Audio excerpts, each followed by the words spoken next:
ஜெய் வாசவி வாழ்க வளமுடன். நற்பவி நற்பவி ஜெய் ஸ்ரீராம். ஓம் கம் கணபதயே நமஹ. ஓம் ராம் ஹம் அஹஸ்தீஸ்வராய நமக. குருவரில் ஆன்மீக மைய சகோதர சகோதரிகளுக்கும் 30 முக்கோட்டி தேவர் பெருமக்களுக்கும் சித்தர் பெருமக்களுக்கும் ததாசு தேவதைகளுக்கும் பிரபஞ்ச பேராற்றலுக்கும் ஸ்ரீ லலிதா தேவியின் பொற்பாத கமலங்களுக்கும் அன்னாபிஷேகம் கண்டருளும் ஆண்டளக்கும் ஐயன் படிகாசு தந்த சிவபெருமானின் பொற்பாத கமலங்களுக்கும் அடியேனும் சிரம் தாழ்ந்த வணக்கம். இன்னைக்கு ஐப்பசி மாசம் கடைசி நாள். நாளைக்கு கார்த்திகை பிறந்துடுது.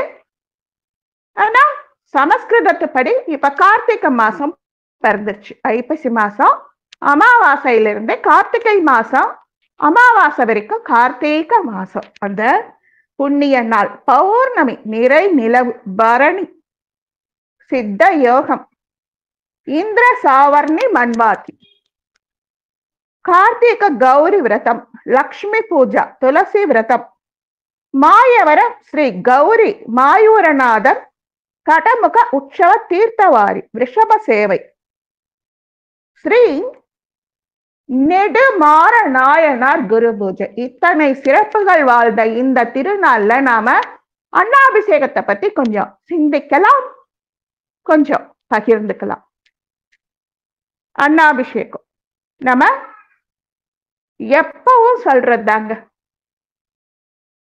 இந்த ஹரியும் சிவனும் ஒண்ணு. அதனாலதான் அரிசி அப்படின்னு அதுக்கு பேர் வந்தது. அந்த அரிசி அப்படின்னா ஹரி அப்படிங்கிற பெருமாளும் சி அப்படிங்கிற சிவனும் சேர்ந்தது தாங்க அரிசி. இன்னைக்கு நாம அன்னாபிஷேகம் பாக்குறோம் பாத்தீங்களா? எத்தனை அன்னாபிஷேகம், அதுல எத்தனை பருக்க சாதம், அத்தனை பருக்கை சிவபெருமானை நாம தரிசித்த பாக்கியங்க.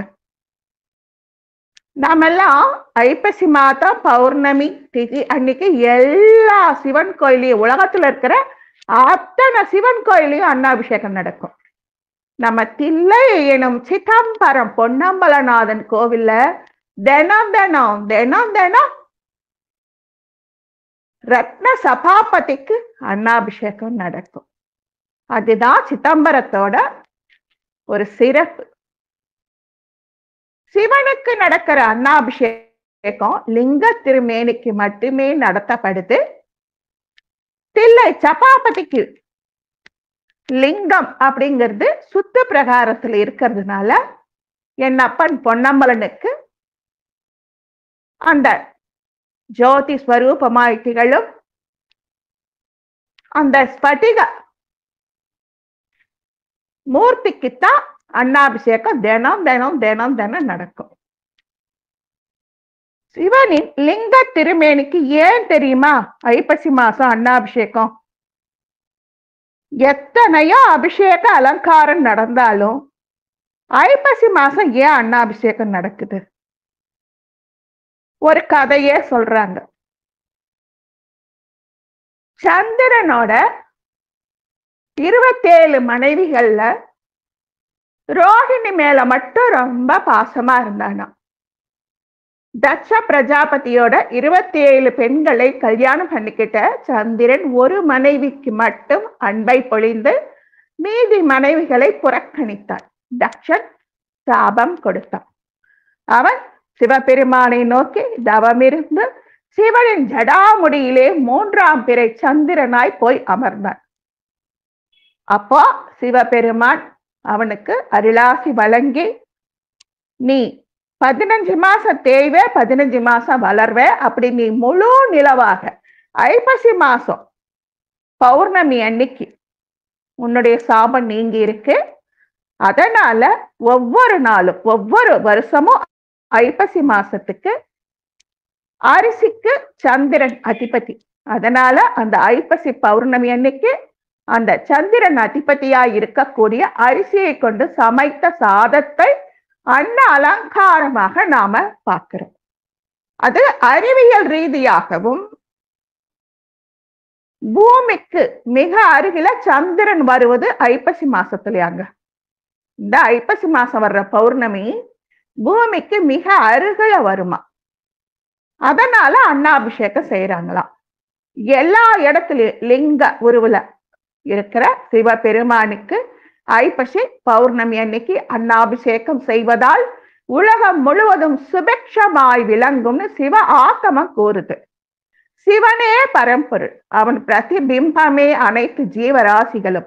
ஆகாயத்துல பிறந்த காற்றின் துணையுடன் தீ எரிகின்றது. நிலத்தில் விளைந்த நெல் அரிசியாகின்றது.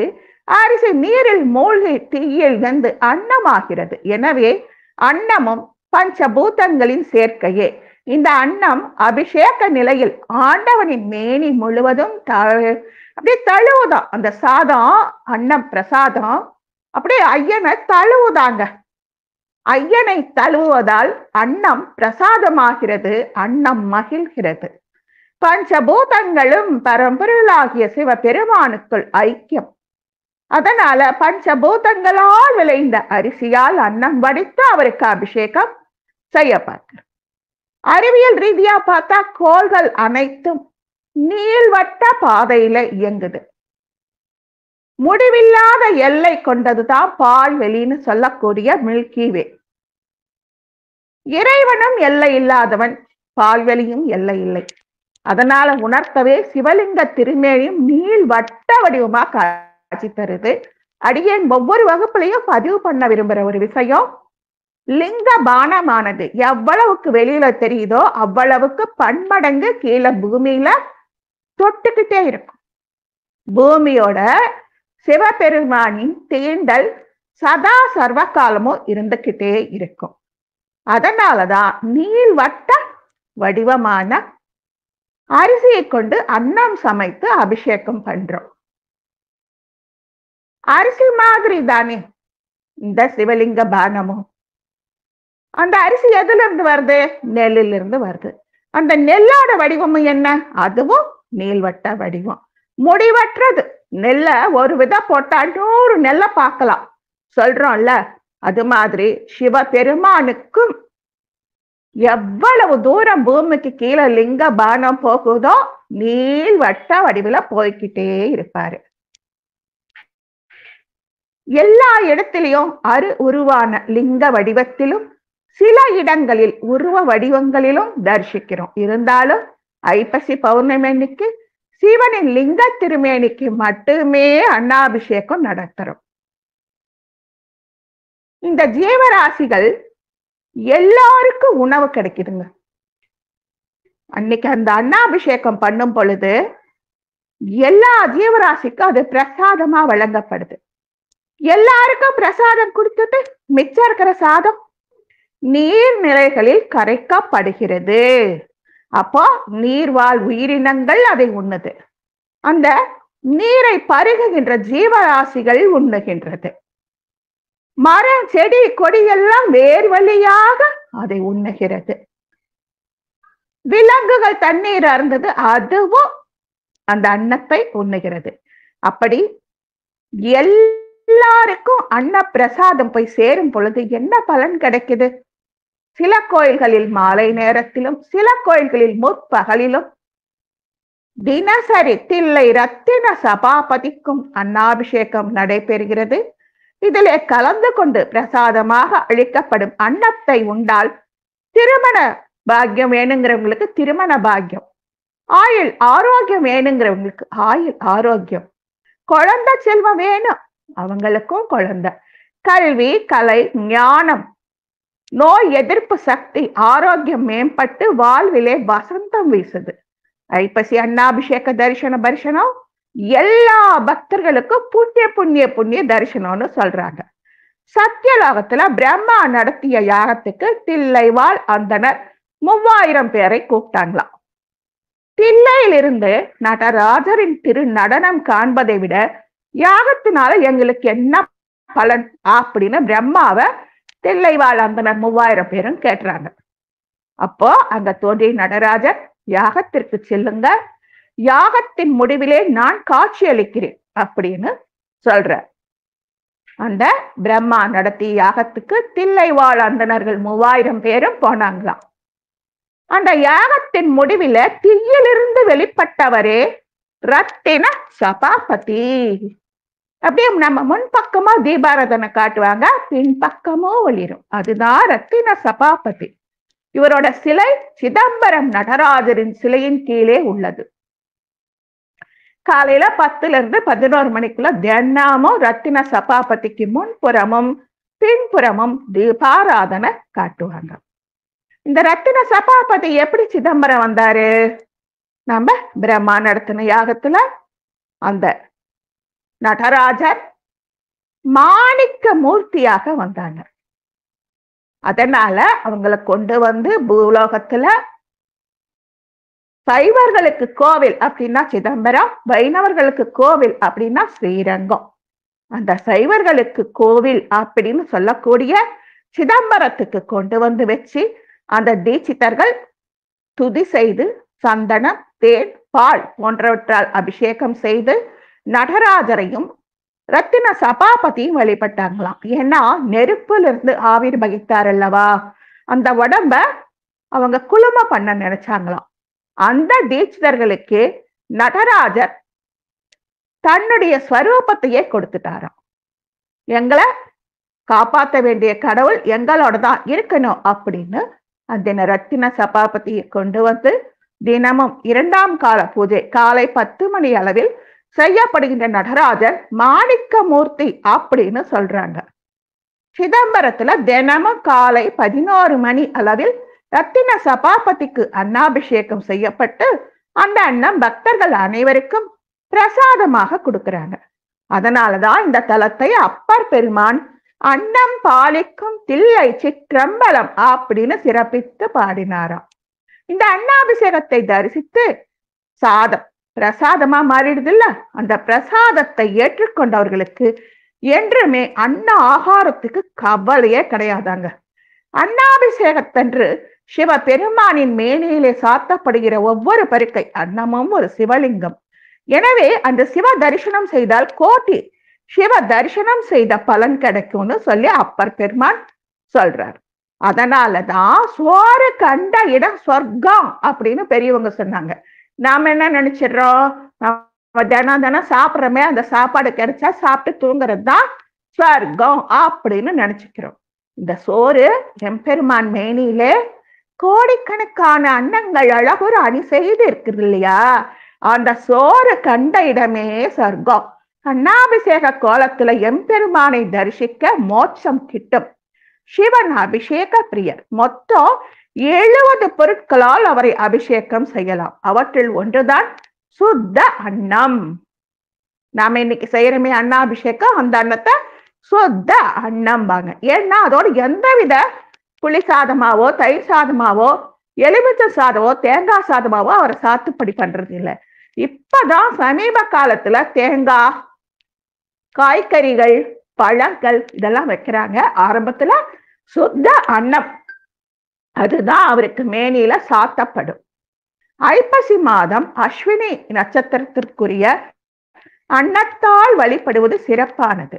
முறையாக சிவபெருமானுக்கு ஐப்பசி பௌர்ணமி என்று அன்னாபிஷேகம் செய்து வழிபடுவதால் உலகம் முழுவதும் சுபிட்சமாய் விளங்கும் அப்படின்னு சொல்லி ஐதீகம்னு சொல்றாங்க. அன்னாபிஷேகம் தொடங்கிறது புது அறுவடையான அரிசி மூட்டை மூட்டையா வந்து குவியுமா. 100 மூட்டை வரை அபிஷேகத்திற்காக தேவைப்படுதாம். எங்க நம்ம பெரிய கோவில்ல 100 மூட்டை வரை தஞ்சை பெரிய கோவிலுக்கு அன்னாபிஷேகத்துக்கு தேவைப்படுது. சுத்தி இருக்கிற உழவர் பெருமக்கள் நெல்லை கோயிலுக்கு இலவசமா கொடுக்கிறாங்க. அத்தனை அன்னமும் பெருமானுக்கு அன்னாபிஷேகம் செய்ய பயன்படுத்தப்படுகிறது. அந்த அரிசியை கொண்டு சமைக்கப்பட்ட அன்னம் கொப்பரை கொப்பரையா வந்து கொண்டிருக்கும்.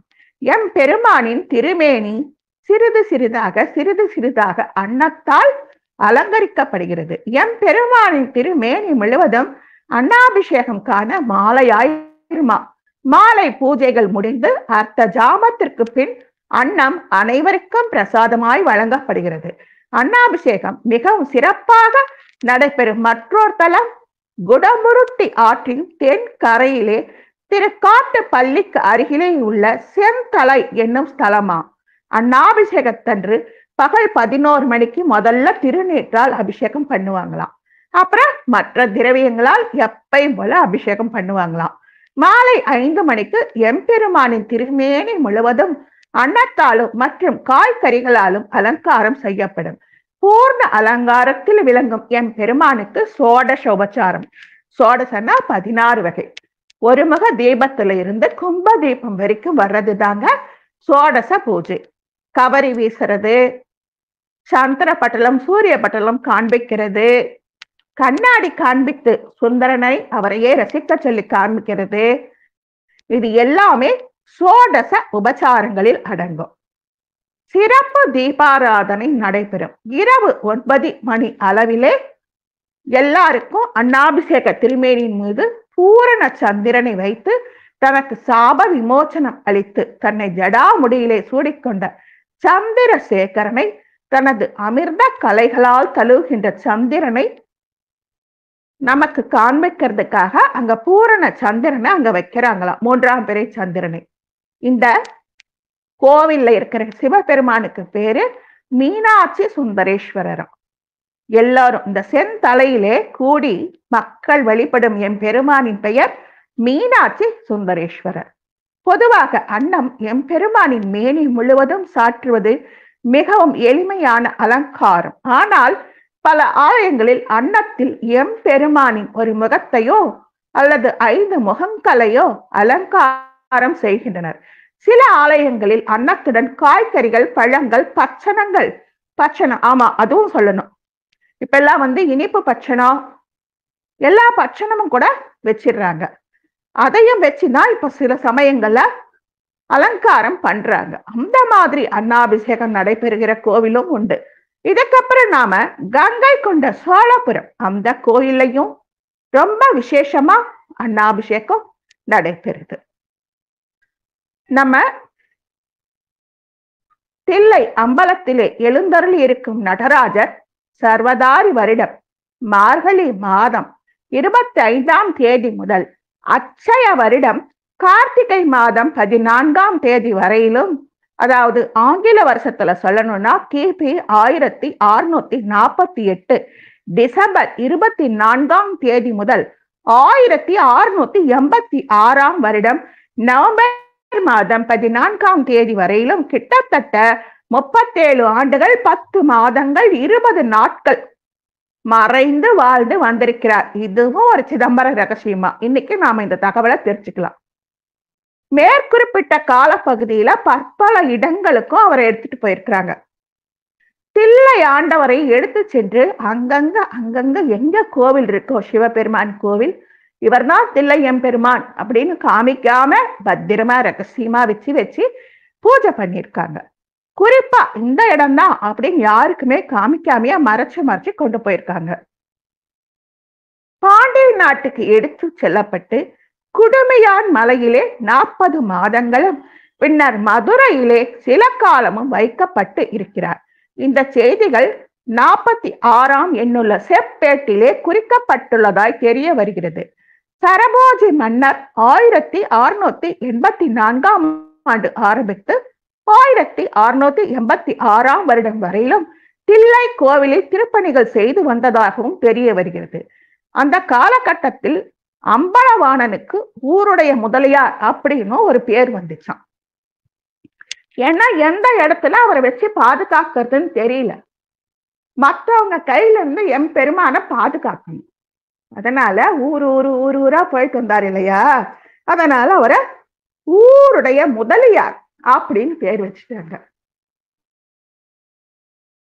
மருவிய சகாப்தம் 1000ம் 570க்கு மேல் சர்வதாரி வருஷ மார்கழி மாதம் ஆதித்த வாரமதில் மன்னும் அம்பல வானரை அருமையொடு குடுமையான் மலையினார் 10 மாதம் அப்புறம் மதுரை தனிலே அடவுடன் எழுந்தருளி ஆக 38ஆன அட்சய வருஷமும் பரவு கார்த்திகை மாத தேதி 14உடன் பரதி நாள் வளர்பக்கமும் பகருத்திரட்டாதி, உத்திரட்டாதி தான் இப்படி சொல்றாங்க, திசமிக்கும் பத்தினிர், தசமிய திசமின்னு சொல்றாங்க, தசமிக்கும் பத்தினிற் பாருயிரே எல்லாம் உய்யவே திருமரு செம்பன் மா மழைகளது பொழியும் தில்லை மாநகர் வாழவும் தேவர்கள் துதிக்கவும் ஊருடைய முதலியார் சிற்சபைக்குள் மேவினாரே. ஏன் குடுமியான் மலை? இது கூட ஒரு சுவாரஸ்யம் தான். இந்த குடுமியான் மலையில சிற்பங்கள் அவ்வளவு வினோதமா நல்லா இருக்குங்க. பெரிய கோயில், அவருக்கு தலையில குடுமியும் இருக்கு. ஏன் குடுமி? அதாவது செவிவழி கதை தான் இதெல்லாம். அந்த கோயிலுக்கு எப்பயுமே அந்த காலத்துல ராஜாக்கள் தான் நிபந்தம் கொடுப்பாங்க. ராஜாக்கள் எல்லா வேலையும் முடிச்சுட்டு மறுபடியும் கோயிலுக்கு சாயங்காலம் வேலையில சிவபெருமானை தரிசனம் பண்ணிட்டு அந்த தீப தூப நைவேத்தியங்களா கண்டு கழிச்சிட்டு கிளம்பும் பொழுது எம்பெருமானின் திருமேனில் இருக்கிற திருமாலை எடுத்து மன்னர் கழுத்துல அர்ச்சகர் போடுவார். இது தினசரி வழக்கம். நம்ம குடுமியான் மலை அர்ச்சகர், மன்னிச்சிடுங்க, இது செவிவழி கதை தான் போட்டிருக்கு. அங்க நடனம் ஆடுகிற பெண்ணுக்கு அந்த மாலையை கொடுத்துட்டார். நல்ல சுகந்த மாலை, பல வண்ண மலர்களால் கட்டப்பட்ட மாலை, பல வாசனை பொதிந்த மலர் மாலை. ஏன் கொடுத்துட்டாருன்னா அன்னைக்கு மன்னர் வரமாட்டாருன்னு சொன்னாங்களாம். அதை நம்பி அந்த ஐயர் எடுத்து கொடுத்துட்டார். அர்ச்சகர், ஐயர்னு கூட சொல்லக்கூடாது, அர்ச்சகர், குடுமியான் மலை அர்ச்சகர் கொடுத்துட்டாராம். அதப்பா அந்த பொண்ணை எடுத்து தன்னுடைய தலையிலேயே சூடிக்குச்சு. பின்ன பார்த்தா மேலவாத்தியங்கள் முழங்க அரசர் வரார். என்ன பண்றதுன்னு தெரியல. நாட்டியக்காரியும் தவிக்கிறா, அர்ச்சகரும் தவிக்கிறார். வேற மாலை கைவசம் இல்லை. அதனால் அந்த பொண்ணோட தலையில் இருந்த அந்த பூமாலை வாங்கி நம்ம சிவபெருமானுக்கு அர்ச்சகர் சாத்திட்டார். பூஜை எல்லாம் எப்பயும் போல நடக்குது. அர்ச்சகருக்கு கை கால் நடுங்குது. ஒரு சாதாரண நடன பெண்மணியின் தலையில சூடிய மாலை எடுத்து என் பெருமானுக்கு சாத்தினேன் உள்ள கதறாத குறை. அந்த மாலை எப்பயும் போல எடுத்து தட்டுல வச்சு பவ்யமாக அரசனுக்கு தருகிறார். இந்த அர்ச்சகனோட கை கால் ஏன் நடுங்குதுன்னு ராஜா யோசிக்கிறார். அந்த மாலையை எடுத்து பார்க்கிறாரு, அதுல தலைமுடி இருக்கு. அர்ச்சகரே, என்ன பண்ணீங்க? ஒழுங்கா கட்டிங்களா இல்லையா மாலைய? எப்படி இதுல தலைமுடி வந்துச்சு? என்ன காரணம் அப்படின்னு வாளை உருவ உடனே சிவன் பேசினாராம். மன்னா, பொறுத்தருள்க, அது என்னுடைய முடி. என்னது? சிவலிங்கத்துல திருமுடி இல்லையா?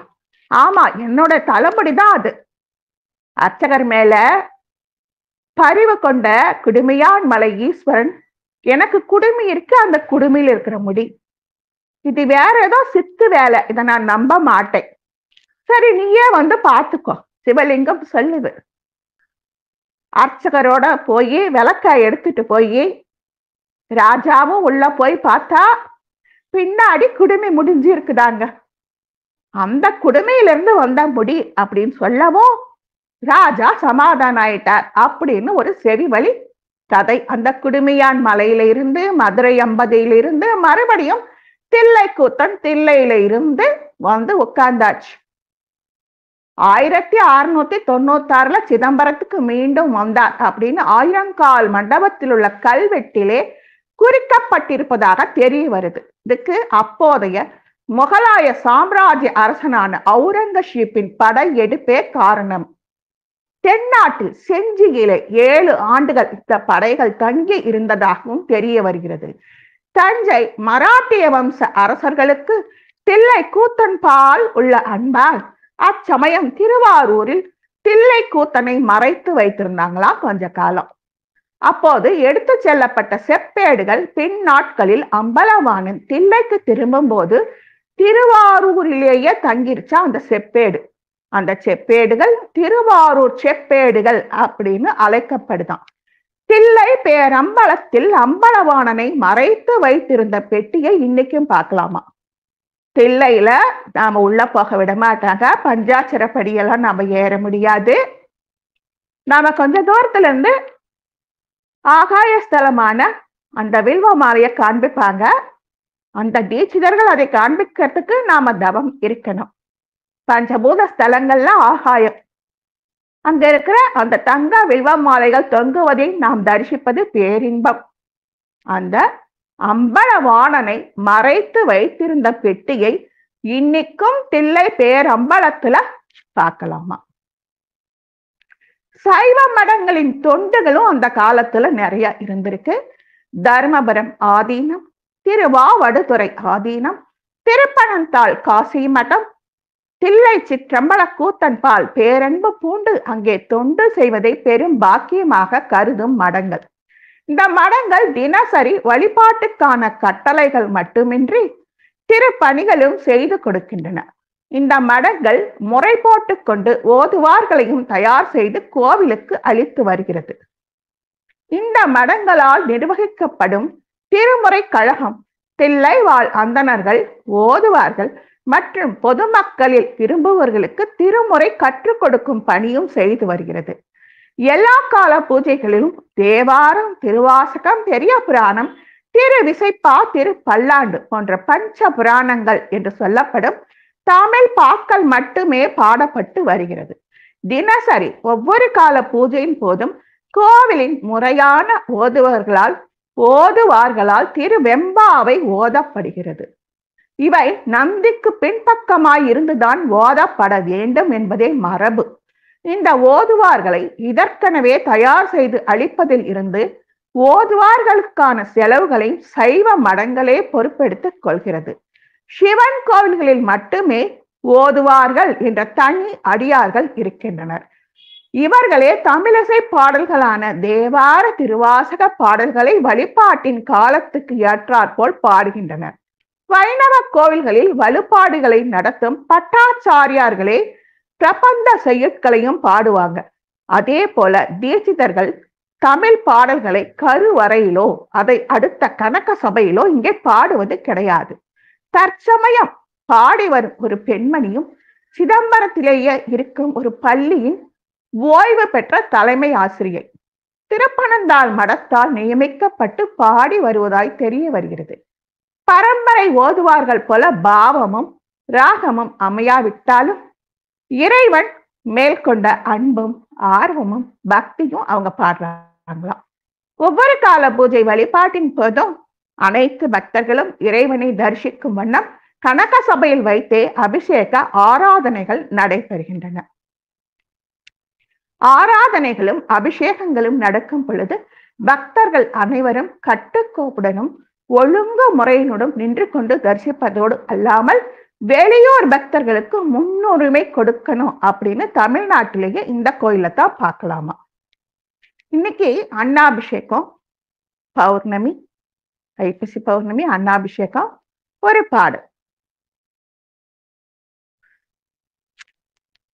தில்லை அம்பல நடராஜம் சிவகாமி உடனுரை பரமேசம். தில்லை அம்பல நடராஜா சிவகாமி உடனுரை பரமேசம்.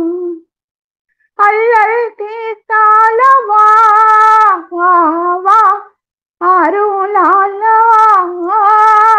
அல்லல் தீர்த்தாலவா வா வா அருளாலவா. தில்லை அம்பல நடராஜா சிவகாமி உடனுரை பரமேசம். தினம் தினம் அன்னாபிஷேகம் நாமம் காணலாம் தில்லையிலே. தினம் தினம் அன்னாபிஷேகமோ நாமும் காணலாம் தில்லையிலே. ரத்ன சபாபதிக்கு நடைபெறுமே, ரத்ன சபாபதிக்கு நடைபெறுமே. தினம் தினமும் அன்னாபிஷேகமே, தினம் தினம் அன்னாபிஷேகமே. பொன்னம்பலநாதா பொன்னம்பலநாதா புவி சுழலுது உன் ஆடலிலே.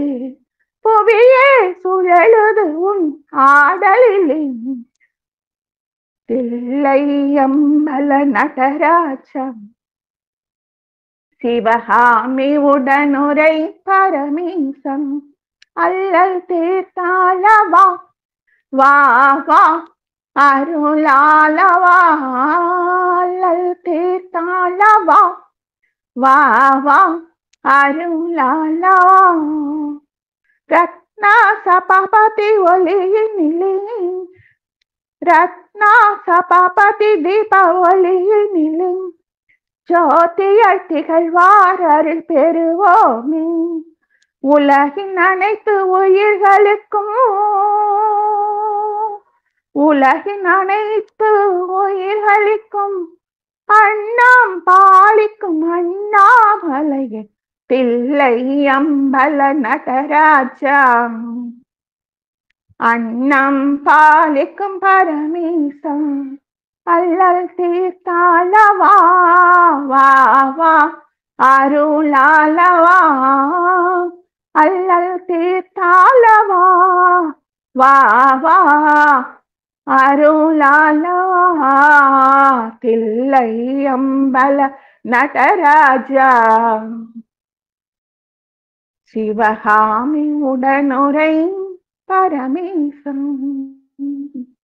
நாம இன்னைக்கு சிவபெருமானை பத்தி பேசிட்டு இருக்கிறதுனால ஒரு கோவிலை பத்தி நாம இன்னைக்கு பார்க்கலாங்க. அந்த கோவில் பேரு முக்தீஸ்வரர் மந்தார வனேஸ்வரர். அம்மன் பொற்கொடி நாயகிங்கிற ஸ்வர்ணவல்லி மரகத வள்ளி. ஸ்தல விருட்சம் மந்தாரை. தீர்த்தம் சூரிய புஷ்கரணி. சந்திர தீர்த்தம் அரிசிலாறு. புராணபதி பெயர் திரு திலத்தை பகுதி அப்படின்னு சொல்றாங்க. திரு திலத்தைபதி திரு சதலபதி அப்படின்னு சொல்றாங்க. மாவட்டம் திருவாரூர். ஸ்தல வரலாறு. ஒரு தரம் கைலாசத்துல சிவபெருமானின் நடனத்தை காண தேவர்கள், முனிவர்கள், ஞானிகள், இந்திரன், வருணன், வாயு எல்லாரும் இருந்தாங்க. ஈசனும் அற்புதமா நடனம் ஆடிட்டார். பார்வதியுடன் எல்லோருக்கும் அருள் புரிந்தார். அச்சமயம் வாயு தேவன் சந்தோஷ மிகுதியால் சுழற் காற்றாக வீசினானாம். வாயுன்னா காற்று. ரொம்ப சந்தோஷத்துல ஒரு சுழல் சுத்துனானாம். ஊர்வசியின் ஆடை சற்றே விலக அருகிலே நின்று கொண்டிருந்த பிரம்மா அதை பார்த்து மையலுற்றார். அதை கண்டு பிரம்மாவின் மேல் கோபமடைந்த ஈசன் பூலோகத்தில் பிறந்து உழலும்படி சாபமிட்டார். பிரம்மாவின் வேண்டுகோளுக்கு இணங்கி பிரம்மாவை திலத்தை பகுதி, திலத்தை பதிங்கிறாங்க, திலத்தை பகுதிங்கிறாங்க, சிதலபதிங்கிறாங்க. இது மாதிரி இதுக்கு விஜயாபதி அப்படிங்கிற இந்த ஊரை இப்படி விதவிதமா கூப்பிட்டு இருக்காங்க. சிவ வழிபாடு செஞ்சுக்கிட்டு வா, உனக்கு நேரம் வரும்போது காட்சி கொடுத்து சாபம் தேய்க்கிறேன். சரின்னு பிரம்மாவும் திலத்தை பதி வந்து அவருடைய பெயரால ஒரு தீர்த்தம் உண்டாக்கி சிவபெருமானுக்கு அபிஷேகம் பண்ணி அர்ச்சனை ஆராதனை அவரால் முடிஞ்ச வரைக்கும் பூலோகத்துக்கு வந்துட்டாலே அவங்களும் பஞ்சபூதங்களுக்கு கட்டுப்பட்டவங்க தான். அந்த கட்டுப்பட்ட அந்த நிலையிலையும் சிவபெருமானை நீங்காம மனசுல வச்சு தவம் பண்ணிக்கிட்டே இருக்கார். அப்போ சிவபெருமான் அவருக்கு காட்சி கொடுக்க நினைக்கிறாங்க. அப்படி இருக்கும் பொழுது சிவன் தடுத்தும் கேளாம தன்னுடைய அப்பா நடத்திய தட்சன் பிரஜாபதி நடத்திய யாகத்துக்கு தாட்சாயினியான பார்வதி போறாங்க. அந்த யாக குண்டத்திலே விழுந்துடுறாங்க. அவங்களுடைய உடம்பு தான் 51 இடங்கள்ல சக்தி பீட்டமாச்சு. இது நம்ம ஏற்கனவே பார்த்திருக்கோம். அந்த தட்சனின் வளர்ப்பு மகளாய் வளர்ந்த தாட்சாயணி தன்னுடைய அந்த வேதனையை தாங்க முடியாம நிறைய இடங்கள்ல அமர்ந்து தவம் செய்யறாங்க. அப்படி தவம் பண்ண அந்த அம்பிகை இந்த திலத்தை பதிக்கு கீழே ஒரு புற்றின் கீழே உட்கார்ந்து தவம் இருக்காங்க. இந்த விஷயத்தை தெரியாத பிரம்மா புற்றை வெட்ட போக அம்பிகையும் தரிசனம் தந்தார். சிவனும் பார்வதி இருவரையும் வழிபட்ட பிரம்மாவின் சாபத்தை நீக்கி ஆசி வழங்கினாங்களாம் இந்த திலத்தை பதி. பாப்பங்களை நீக்கி சித்திகளை அளிக்கும் மந்தாரவனம், திலதைபதி, விஜயாபதி எல்லாமே இதைத்தான் சொல்றாங்க. ராவணன் சீதைய கடத்திக்கிட்டு போறான். அப்ப ஜடாயுங்கிற கருடராஜன் ராவணனை தடுக்க முயன்றார். ஜடாயுவை தன் வாளால் வீழ்த்தி சென்றான் ராவணன். அப்போ அந்த பக்கமா வந்த ராமர் கிட்ட சீதா தேவிய ராவணன் கடத்திட்டு போனதை சொல்லிட்டு ஜடாயு ராமன் மடியிலேயே உயிரை விட்டார். அவருக்கு இறுதி சடங்க ராமபிரான் செய்தார். 14 ஆண்டுகளுக்கு பிறகு வனவாசம் முடிந்து நாடு திரும்பி அரச பொறுப்பை ஏற்றுக்கொண்டார் ராமர். அவரது வனவாச காலத்திலே தந்தை தசரதர் இறந்ததால் அதற்காக சிரார்த்தம் செய்ய எண்ணி இதே விஜயாபதிக்கு எங்க ஜடாயு பெருமானுக்கு அவர் சிரார்த்த கர்மா பண்ணாரோ அதே தலத்துக்கே வந்தார். அரசலாற்றில் நீராடி சிவபூஜை செய்து தசரதருக்கு பிண்டம் வைத்து சிரார்த்தம் செய்தார். அப்போது தனக்கு உதவி செய்வதற்காக போராடி உயிரை விட்ட ஜடாயுக்கும் மரியாதை தரும் விதமாக எள்ளம் தர்ப்பணம் வச்சு பிதர் தர்ப்பணம் பண்ணார். அதனால் சிவன் முக்தீஸ்வரர். தர்ப்பணம் பண்ணினதுனால சிவன் முக்தி கொடுக்கிறார். அதனால முக்தீஸ்வரர் அப்படின்னு சொல்றாங்க. தில தர்ப்பணபுரி அப்படின்னு ஒரு பேரும் வந்துருச்சு. திலம்னா எல். நற்ஜோதி அப்படிங்கிற ஒரு மன்னன் தன் தந்தைக்கு பித்திருக்காரியங்களை செய்ய வேண்டி வந்தது. எந்த ஊர்ல பித்திருக்கள் நேரடியா அன்னத்தை பெற்றுக் கொள்கிறார்களோ அது வரைக்கும் நான் பித்திருக்காரியம் பண்ணிக்கிட்டே இருப்பேன், ஓய மாட்டேன் நற்ஜோதி சொல்றான். ஒவ்வொரு ஊரா போய் பித்திருக்காரியங்களை செய்யறான் மன்னன். கடைசியில திலதைபதிங்கிற தில தர்ப்பணபுரிங்கிற விஜயாபதிங்கிற மந்தாரவனத்துல தர்ப்பணம் செய்யும் பொழுது பிண்டத்தை பித்ருக்கள் கை நீட்டி வாங்கிக்கிட்டாங்களாம். நாம இத அட்சய வடத்துல தசரதன் சீதா தேவி கிட்ட வாங்கிக்கிட்டாருன்னு சொல்றோம். இந்த திலதைபதியிலும் பித்ருக்கள் கை நீட்டி வாங்கிக்கிட்டாங்களாம். நம்ம முன்னோர்கள் நமக்காக பாதுகாத்து வச்சிருக்கிற கோவிலுங்க இதெல்லாம். அவசியம் வாழ்நாள்ல ஒரு தடவை போய் பார்த்துட்டு வர வேண்டிய கோவில்.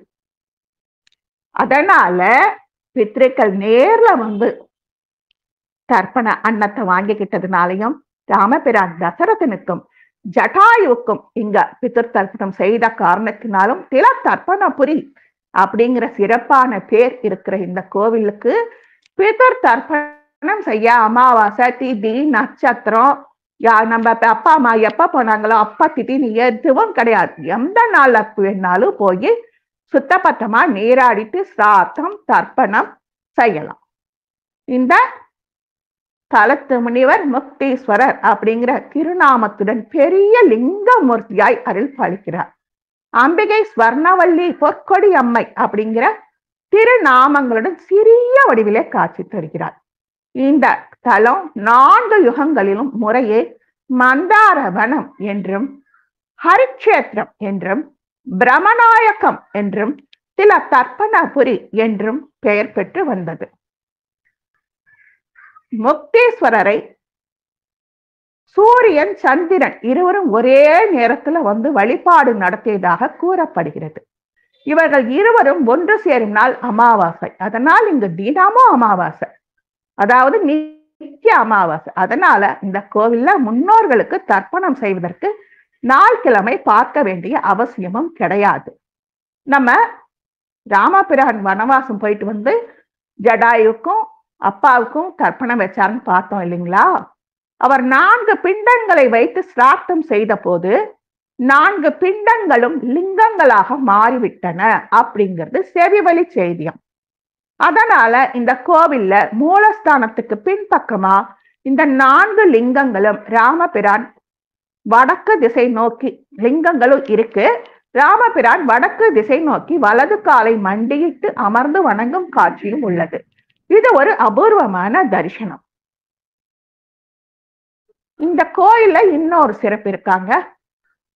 ஆதி விநாயகர் சந்நிதி யானை முகம் வர்றதுக்கு முந்தைய விநாயகர். அதனால மனித முகம் மாதிரி, எல்லா தேவர்களுக்கு இருக்கிற தேவ முகம் மாதிரி தும்பிக்கை இல்லாத விநாயகர் வலக்காலை தொங்கவிட்டு இடக்காலை மடித்து இடக்கையை இடக்காலின் மீது வைத்து வலக்கை சற்று சாய்ந்த அபயகரமாக விளங்க தேவ முகத்துடன் அழகான கோலத்திலே காட்சி தருகிறார்.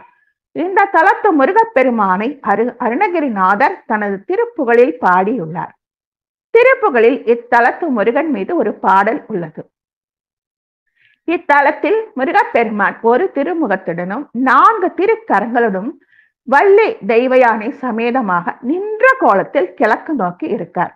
இந்த கோவில்ல மகாவிஷ்ணு தனது 3 கோலத்தை காட்டியபடி அருளுகிறார். ராமராக சிவபூஜை செய்யும் உருவிலும், கருவறை கோஷ்டத்தில் வழக்கமாக லிங்கோத்பவர் இருக்கும் இடத்திலே மகாவிஷ்ணுவாக நின்ற கோலத்திலும், மற்றொரு பெருமாள் ஸ்ரீதேவி பூதேவியுடன் வடக்கு நோக்கி அமர்ந்த கோலத்திலும் காட்சி தருகிறார். இவ்வாறு மகாவிஷ்ணுவின் 3 விதமான கோலங்களை இந்த சிவபெருமானின் கோவில்ல பார்க்கலாம். பிரகாரத்திலே உள்ள துர்கை 8 கைகளோட இருக்காங்க. இவள் இடது காலை பின்னோக்கி வைத்திருந்து காலுக்கு கீழே மகிஷாசுரனும் பின்புறத்தில் சிம்ம வாகனத்துடனும் காட்சி தருகிறார். இந்த தலத்தின் தீர்த்தங்களில் ஒன்றான அரிசிலாறு வடக்கிலிருந்து தெற்கு நோக்கி உத்தரவாகினியாக செல்கிறது. திருஞான சம்பந்தர் இத்தலத்து இறைவன் மேல் பாடி அருளிய பதிகம் 2ஆம் திருமுறையில் இடம்பெற்று உள்ளது. இப்பதிகத்தை நாள்தோறும் சத்தையுடன் ஓதி ஓதி வழிபடுபவர்கள் சிவனடி சேர்வது திண்ணம் அப்படின்னு சம்பந்தர் சொல்றார். சம்பந்தர் இந்த தலத்தை மதிமுத்தம் என்றே குறிப்பிடுகிறார். ஆகையால் ஊரின் பெயர் திலத்தைபதி என்றும் கோவிலின் பெயர் மதிமுத்தம் என்றும் அந்த நாளில் வழங்கி இருக்கு. வள்ளல் பெருமான் தான் பாடி அருளிய விண்ணப்ப கலிவெண்பாவில் வளம் கோவை நாடும் திலத நய புலவோர் நாள்தோறும் பாடும் திலதைபதி நிதியே அப்படின்னு பாடுறாங்க. இந்த தலம் திலதைபதின்னு அழைக்கப்படுகிற இந்த தலம் இந்தியாவிலே உள்ள பித்ரு தலங்கள் காசி, ராமேஸ்வரன், கயா, திரிவேணி சங்கமம், ஸ்ரீ வாஞ்சியம், திருவெண்காடு, தில தர்ப்பணபுரி 1. 7 தர்ப்பணபுரி 7 தலத்துல இதுவும் 1. ராமேஸ்வரத்திலே செய்யப்படும் பித்ருக்கள் சம்பந்தமான அனைத்து பூஜைகளும் தில தர்ப்பணபுரியிலும் செய்யப்படுகிறது. ஒவ்வொரு மாச அமாவாசையும் சிறப்பு பூஜை, சிவராத்திரி, திருக்கார்த்திகை காலையில 6 மணியிலிருந்து 12 மணி வரைக்கும், மாலை 4 மணி முதல் இரவு 8 மணி வரைக்கும் திறந்திருக்கும். அருள்மிகு மதிமுக்தீஸ்வரர் திருக்கோவில் சதலபதி, திருவாரூர் மாவட்டம், திலதர்ப்பணபுரி அப்படின்னு இவங்களை கூப்பிடுறாங்க.